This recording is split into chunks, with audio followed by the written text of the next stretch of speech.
শুল্ক যুদ্ধের মধ্যেই বৃহস্পতিবার দক্ষিণ কোরিয়ায় বৈঠক করেছেন মার্কিন প্রেসিডেন্ট ডোনাল্ড ট্রাম্প এবং চীনের প্রেসিডেন্ট শি জিনপিং।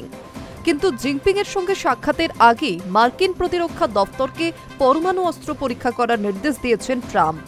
তাহলে কি চীন রাশিয়ার অস্ত্র ভাণ্ডারে শঙ্কিত মার্কিন প্রেসিডেন্ট? এই প্রশ্নটি এখন উঠতে শুরু করেছে। উল্লেখ্য, দীর্ঘ ৩ দশক পর পরমাণু অস্ত্রের পরীক্ষা শুরু করতে চলেছে আমেরিকা।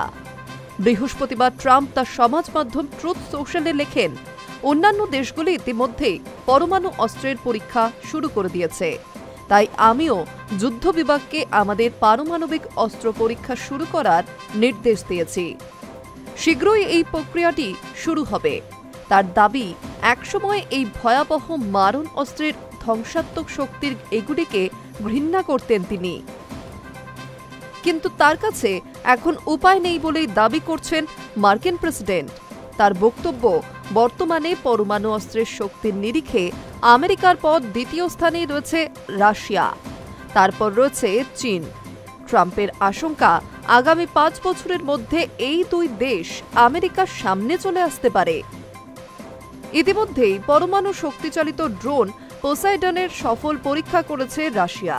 বুধবার রুশ প্রেসিডেন্ট ভ্লাদিমির পুতিন খবরটি প্রকাশ্যেও আনেন।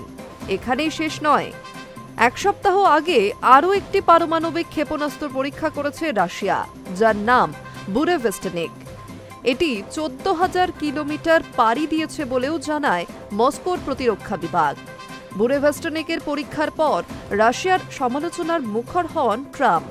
তিনি জানান, ইউক্রেন যুদ্ধ থামানোর কোনো চেষ্টাই নেই মস্কোর, কিন্তু তার চোখ রাঙানি উড়িয়ে নিজেদের পরমাণু অস্ত্র ভাণ্ডার শক্তিশালী করাতেই মগ্ন ক্রেমলিন। বিশেষজ্ঞদের মতে, রাশিয়ার একের পর এক পারমাণবিক অস্ত্র পরীক্ষার জেরে কিছুটা শঙ্কিত হয়ে পড়েছেন মার্কিন প্রেসিডেন্ট ডোনাল্ড ট্রাম্প। তার পাল্টা প্রস্তুতি নিতে শুরু করেছেন তিনিও। আচমকাই মার্কিন পারমাণবিক অস্ত্র পরীক্ষার জন্য প্রতিরক্ষা বিভাগকে নির্দেশও দিয়েছেন মার্কিন প্রেসিডেন্ট। High news network.